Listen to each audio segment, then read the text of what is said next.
Hello friends, स्वागत है आप सभी का। आज की क्लास में हम पढ़ेंगे साइंस के विभिन्न क्वेश्चंस जो परीक्षा की दृष्टि से महत्वपूर्ण होते हैं। तो पहला प्रश्न रहेगा आज की क्लास का कि एंजाइम नाइट्राइड रिडकैट्स का घटक तत्व कौन सा होता है। एंजाइम नाइट्राइड रिडकैट्स का घटक तत्व कौन सा होता है जो नाइट्रेट को नाइट्राइड में बदलता है, वो होता है मोलिबेडेनम। मोलिबेडेनम इसका उत्तर सही रहेगा। अगला है नंबर 2 प्रश्न, निम्नलिखित में से कौन सी हेमटोक्रिट की सही परिभाषा होती है। यानी जब रक्त के अंदर हेमटोक्रिट की संख्या है वो 38 से प्लस होती है तभी हम रक्तदान कर सकते हैं। तो हेमटोक्रिट होता है क्या है कि रक्त की मात्रा का अनुपात जो सफेद रंग रक्त कोशिकाओं द्वारा घेर लिया जाता है वो क्या होता है, हेमटोक्रिट होता है। अगला प्रश्न है प्रश्न नंबर 3, निम्नलिखित में से किसने यूट्रोफिकेशन का सही वर्णन किया। यूट्रोफिकेशन का सही वर्णन किया है। तो यूट्रोफिकेशन होता है क्या है, ये होता है अत्यधिक निषेचन के कारण कुछ जलीय प्रजातियां खिल रही है। क्या होता है कि यूट्रोफिकेशन तब होता है जब पानी का एक हिस्सा खनिजों और पोषक तत्वों से अत्यधिक समृद्ध हो जाता है। ठीक है, जो शिवाल के अत्यधिक विकास को बढ़ावा देता है। यह जल निकाय में ऑक्सीजन की कमी का कारण बनता है।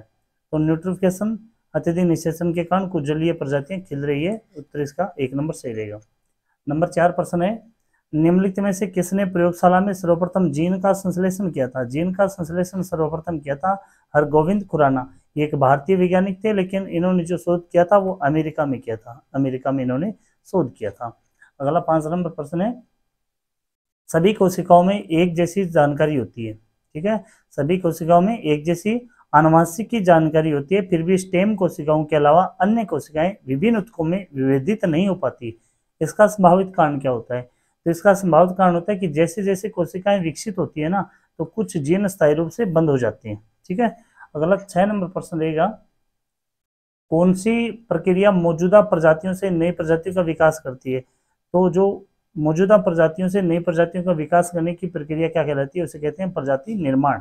प्रजाति निर्माण प्रक्रिया। प्रश्न नंबर 7 है, निम्नलिखित में से किसने प्राकृतिक चयन द्वारा प्रजातियों के विकास का सिद्धांत दिया था। प्राकृतिक चयन के द्वारा प्रजातियों के विकास का सिद्धांत दिया था। तो ये सिद्धांत दिया गया था डार्विन के द्वारा। किसने, डार्विन के द्वारा। इन्होंने एक पुस्तक लिखी थी द ओरिजिन ऑफ स्पीसीज। उनकी डार्विन की पुस्तक का नाम है द ओरिजिन ऑफ स्पीसीज। इस पुस्तक में इन्होंने क्या दिया था, प्राकृतिक चयन द्वारा प्रजातियों के विकास का सिद्धांत दिया था। प्रश्न नंबर अगला है, रतौंधी रोग निम्नलिखित में से किस विटामिन की कमी के कारण होता है। रतौंधी क्या कारण क्या होता है, रतौंधी के लक्षण क्या होते हैं। रतौंधी के लक्षण होते हैं कि खराब रोशनी में ठीक से देखने में असमर्थता होती है। इसे हमें निकट दृष्टि दोष या मोतियाबिंद के नाम से भी जान सकते हैं। तो ये विटामिन ए की कमी के कारण होता है, विटामिन ए की कमी के कारण। ठीक है, अगला 6 नंबर प्रश्न है, 9 नंबर, निम्नलिखित में से कौन सा अग्नाशय द्वारा स्रावित होता है और शरीर में शर्करा की मात्रा को नियंत्रित करता है। तो शर्करा की मात्रा को नियंत्रित कौन करता है, तो ये इंसुलिन हार्मोन करता है। अगला प्रश्न है, जलकुंभी। जलकुंभी निम्नलिखित में से किस वंश से संबंधित है। जलकुंभी एक जलीय, जलकुंभी क्या होता है, जलकुंभी होता है एक जलीय पौधा होता है। इसकी लगभग 5 प्रजाति पाई जाती है और किस परिवार से होता है, ये होता है इट्सोनिया परिवार से, इट्सोनिया वंश से। ठीक है, इसमें क्या करना है, आपको सुमेलित करना है कार्बोहाइड्रेट्स। कार्बोहाइड्रेट्स क्या होता है, कार्बोहाइड्रेट्स ऊर्जा का उत्कृष्ट स्रोत स्टार्च और चीनी आदि से बना हुआ होता है। ठीक है, इसके अलावा क्या होता है, वसा। वसा, इसमें तेल, घी, मक्खन और तिलहन शामिल होते हैं। प्रोटीन में क्या होते हैं, पशु और वनस्पति ऊतक होते हैं। अमीनो एसिड में क्या होते हैं, प्रोटीन हाइड्रोलिसिस का अंतिम उत्पाद होता है ये। ठीक है, तो इसमें कौन सा ऑप्शन आ जाएगा, ऑप्शन ए सही रहेगा। 12 नंबर प्रश्न है, निम्नलिखित में से महिलाओं की आवाज की पिच की गुणवत्ता कौन सी होती है। तो ये पुरुषों की तुलना में क्या होती है, अधिक होती है। प्रश्न नंबर 13, प्रश्न नंबर 13, लेपिडोप्टेरोलॉजी जीव विज्ञान की एक शाखा है जो निम्नलिखित में से किसके अध्ययन से संबंधित है। तो ये तितलियों और पतंगों का अध्ययन करती है, पतंगे का अध्ययन करती है।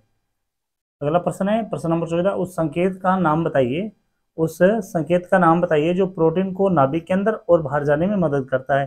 तो ऐसा कौन सा होता है जो नाभिक को जो प्रोटीन को नाभिक के अंदर और बाहर जाने में मदद करता है। तो ये क्या होता है, परमाणु स्थानीयकरण संकेत होते हैं, यानी न्यूक्लियर लोकलाइजेशन सिग्नल्स होते हैं। ठीक है, अगला है, निम्नलिखित में से कौन टूटने के बाद अधिकतम ऊर्जा देता है। तो वसा एक ऐसा हार्मोन वसा जो टूटने के बाद अधिकतम ऊर्जा देती है। प्रश्न नंबर 16 है बैक्टीरिया किस प्रकार के जीव के अंतर्गत आते हैं? बैक्टीरिया एक कोशिका होती है, सूक्ष्म होती है, सजीव होती है, उपरोक्त सभी। इसका उत्तर सही रहेगा। प्रश्न नंबर 17 है कौन से पौधे के ऊतक में विभाजन द्वारा तेजी से बढ़ने की क्षमता होती है? तेजी से बढ़ने की क्षमता होती है, तो ये कौन सा पौधा होता है? ये होता है मेरिस्टेमेटिक ऊतक। ठीक है, ये महत्वपूर्ण प्रश्न है दोस्तों। जो भी आप सीएटी की परीक्षा दे, यहाँ तक कि आप यूपीएससी के एग्जाम में भी इस तरह के प्रश्न आप देख सकोगे। किसी भी महत्वपूर्ण परीक्षा में आप ये प्रश्न जो मैं इस सीरीज के माध्यम से आपको बता रहा हूँ, तो ये प्रश्न आपको अवश्य मिलेंगे। प्रश्न नंबर 18 है निम्नलिखित में से कौन सा वर्तिकाग्र और अंडाशय को जोड़ने वाला एक लंबा ट्यूब जैसा पतला होता है? तो ये कौन सा होता है? इसका उत्तर रहेगा वर्तिका। वर्तिका यानी सेली। वर्तिका को सेली के नाम से भी जाना जाता है। अगला प्रश्न है संपज भोजन कैसे प्राप्त करते हैं? संपज भोजन कैसे प्राप्त करते हैं? तो ये भोजन करते हैं कोलर कोशिकाएं भोजन को पानी से छानती है। कोलर कोशिकाएं भोजन को पानी से छानती है। इसका उत्तर रहेगा सेलामेंडर। सेलामेंडर क्या होता है? सेलामेंडर किसका उदाहरण होता है? सेलामेंडर एक उदाहरण है। किसका उदाहरण है? ये यूरोडेला का एक उदाहरण है। यूरोडेला एक पूंछ वाला प्राणी होता है जिसका शरीर लंबा होता है और इसके 4 समान आकार के अंग होते हैं। त्वचा इसकी चिकनी होती है और इसमें 20 ग्रंथियां पाई जाती हैं। प्रश्न नंबर 21 है वॉल्वॉक्स निम्नलिखित में से किसका सामान्य उदाहरण है? वॉल्वॉक्स है वो किसका सामान्य उदाहरण है? ये है थेलोफाइटा का। थेलोफाइटा का उदाहरण है। अगला प्रश्न है ब्रायोफाइट्स और टेरोफाइट्स में नर युग्मकों का परिवहन निम्नलिखित में से किसके माध्यम से होता है? तो इसमें जो परिवहन होता है वो जल के माध्यम से होता है। प्रश्न नंबर 23 है निम्नलिखित में से कौन सा एपिफिल्स पुंकेसर का उदाहरण है? एपिफिल्स पुंकेसर का उदाहरण वो है लिली। इसका उत्तर रहेगा लिली। अगला 24 नंबर प्रश्न है फ्लोएम कहाँ स्थित होता है? फ्लोएम कहाँ स्थित होता है? तो फ्लोएम है वो संवहनी मंडल का बाहरी भाग होता है। संवहनी मंडल का बाहरी भाग।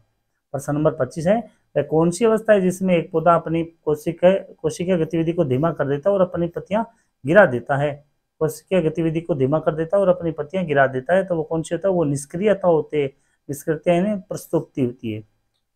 प्रश्न नंबर 26 है गेहूं ठुंडू रोग किस कारण से होता है? गेहूं में ठुंडू रोग किस कारण से होता है?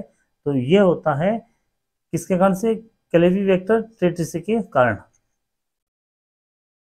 अगला है समुद्री तारे, समुद्री अर्चिन, केंचुए किसके उदाहरण होते हैं? ये होते हैं अकशेरुकी और निचले जानवर होते हैं। इसमें 2 व 3 दोनों से रहेंगे। प्रश्न नंबर 28 है प्लेटफॉर्म में उत्सर्जन किसके द्वारा किया जाता है? प्लेटफॉर्म में उत्सर्जन किसके द्वारा होता है? ज्वाला कोशिकाओं के द्वारा होते हैं, फ्लेम कोशिकाओं के द्वारा।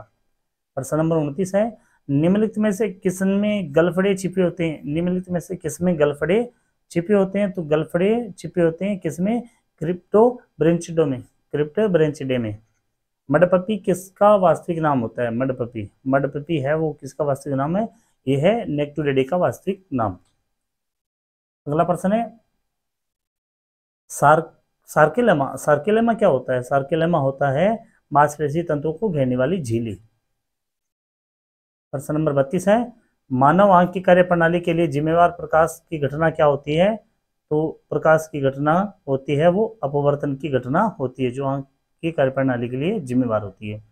प्रश्न नंबर 33 मानव संचार प्रणाली में निम्नलिखित का एक नेटवर्क शामिल होता है। मानव संचार प्रणाली में निम्नलिखित का एक नेटवर्क शामिल होता है। इसमें धमनियां होती हैं, शिराएं होती हैं, कोशिकाएं होती हैं, सभी। प्रश्न नंबर 34 है मायोकार्डियम किस प्रकार की मांसपेशी से बना होता है? मायोकार्डियम किस प्रकार की मांसपेशी से बना होता है? तो यह होता है हृदय की मांसपेशी कोशिकाओं से बना हुआ। प्रश्न नंबर 35 है हृदय की सबसे भारी परत को क्या कहा जाता है? हृदय की सबसे भारी परत को किस नाम से जाना जाता है? तो ये कौन सी होती है? ये एपिकार्डियम होती है। एपिकार्डियम। प्रश्न नंबर 36 है खराब प्रतिरक्षा प्रणाली के कारण होने वाले कुछ सामान्य विकार क्या होंगे? तो ये महामारी रोग होंगे। मलाशय का कार्य क्या है? मलाशय का कार्य क्या? यह क्या होता है? वही तंत्र से मल प्राप्त करना और मल को तब तक रोकना जब तक कि मल त्याग न हो जाए। ए और बी दोनों। गर्भाशय के दौरान निम्नलिखित में से कौन रिलैक्सन का स्राव करता है? तो पिंडपिता वो रिलैक्सन का स्राव करता है। प्रश्न नंबर 39 शुक्रजनन नलिकाओं में केंद्रीय लुमेन का विकास किसके बाद होता है? यौवन के बाद होता है। अगला है प्रश्न नंबर 40। प्रश्न नंबर 40 क्या है? RDNA तकनीक का दूसरा नाम क्या है? RDNA का दूसरा नाम क्या है? Chimeric DNA, chimeric DNA. प्रश्न नंबर 41 है, छोटी आंत और बड़ी आंत के जंक्शन से जुड़ी थैली को क्या कहा जाता है? तो इसे कहा जाता है सीकम। हमारे मस्तिष्क का सबसे बड़ा भाग होता है, हमारे मस्तिष्क का सबसे बड़ा भाग कौन सा होता है? सेरेब्रम होता है। प्रश्न नंबर 43 आपको ये प्रश्न अच्छे लग रहे हैं तो लाइक और शेयर जरूर करें। डार्विन फिंच के रेगिस्तान के एक समूह को संदर्भित करता है। डार्विन फिंच रेगिस्तान के एक समूह को प्रदर्शित करता है, संदर्भित करता है, ये पक्षी के एक समूह को, पक्षी के समूह को। अगला है 44, बैक्टीरिया, नीले हरे शैवाल या साइनोबैक्टीरिया या माइकोप्लाज्मा किस जगत के जीवों का उदाहरण है? तो ये सभी है, वो है किसके उदाहरण? मोनेरा के, मोनेरा के उदाहरण है। 45 नंबर क्वेश्चन है कि दिन के समय जाइलम में जल की गति के लिए कौन सी प्रक्रिया प्रमुख प्रेरक शक्ति होती है? कौन सी प्रक्रिया प्रमुख प्रेरक शक्ति होती है? तो इसमें शक्ति होती है वाष्पोत्सर्जन खिंचाव, वाष्पोत्सर्जन खिंचाव होता है। ठीक है। अगला है, निम्नलिखित में से किसका प्रयोग एनेस्थेटिक्स के रूप में किया जाता है? तो N2O का, N2O का। अगला है प्रश्न, जब एक जीन युग्म दूसरी इकाई के प्रभाव को छिपाता है तो इस घटना को क्या कहा जाता है? इस घटना को किस नाम से जाना जाता है? तो इस घटना को कहा जाता है एपिस्टासिस, एपिस्टासिस। प्रश्न नंबर 48 है, निम्नलिखित में से कौन सा कीटभक्षी पौधा होता है? निम्न में से कौन सा है वो कीटभक्षी पौधा होता है? इसमें ड्रोसेरा वो कीटभक्षी पौधा होता है। पर्णपाती वृक्ष कौन से होते हैं जो हर साल अपने पत्ते गिराते हैं? वो पर्णपाती होते हैं। ठीक है। और लास्ट का प्रश्न आज की सीरीज का, कि पत्तियों के माध्यम से वाष्पोत्सर्जन को कहा जाता है? तो ये पर्ण वाष्पोत्सर्जन होता है। अगर आपको ये सीरीज है वीडियो, ये प्रश्न आपको अच्छे लगे हैं तो ज़्यादा से ज़्यादा लाइक व शेयर करें। जय हिंद, जय भारत। नई वीडियो के साथ जल्दी मिलेंगे।